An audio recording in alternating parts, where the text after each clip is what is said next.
আমার প্রিয়জনেরা, কেমন আছেন আপনারা? আনন্দে আর খুশিতে আছেন তো?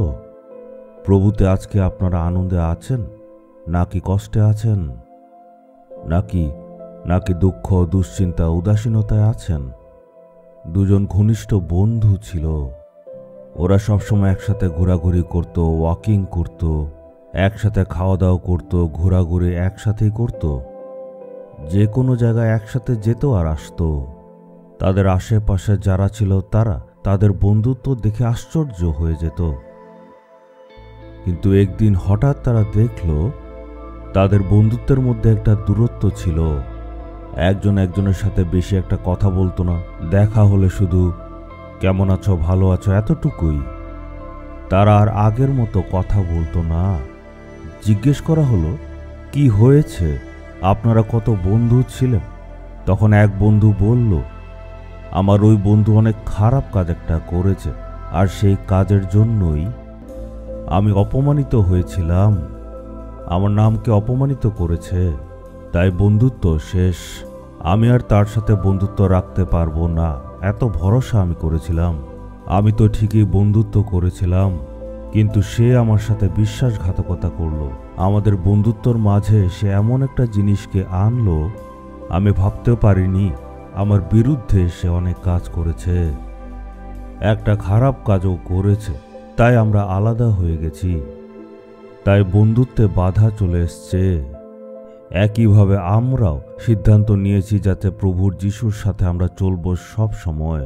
আমরা সবাই সিদ্ধান্ত নিয়েছিলাম যে যিশুর সাথে বন্ধুত্বই চলবো, কিন্তু তারপর আমরা এমন কাজ করি যার জন্য যিশু খ্রিস্টের নামের বদনাম হয়। আমরা যিশুর মস্তককে নিচু করিয়ে দিই। এমন ধরনের অপরাধ কাজ করলে কি উনি মেনে নেবেন? একসময় আদম ঈশ্বরের একদম বন্ধুর মতো ছিল। সে সবসময় প্রভুর সাথে চলত, প্রভুর বাণী সামনাসামনি শুনত, একটা সহভাগিতা ছিল।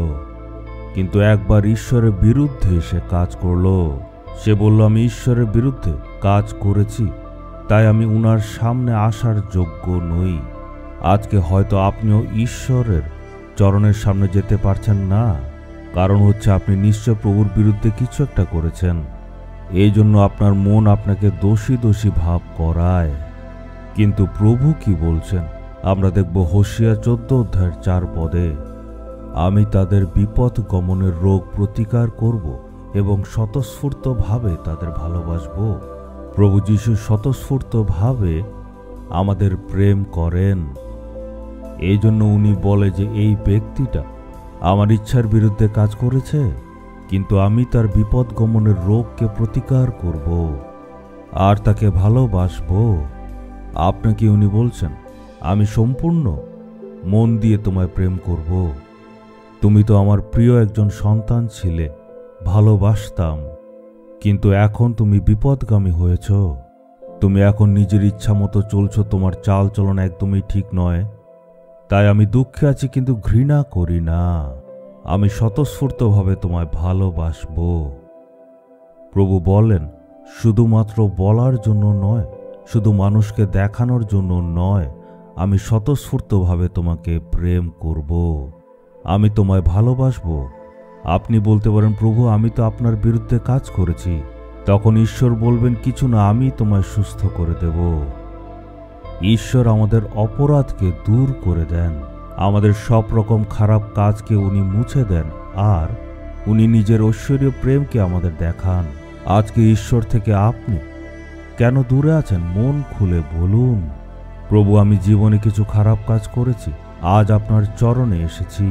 এমন যদি আপনি মন থেকে বলেন, তখন ঈশ্বর আপনাকে ক্ষমা করবেন।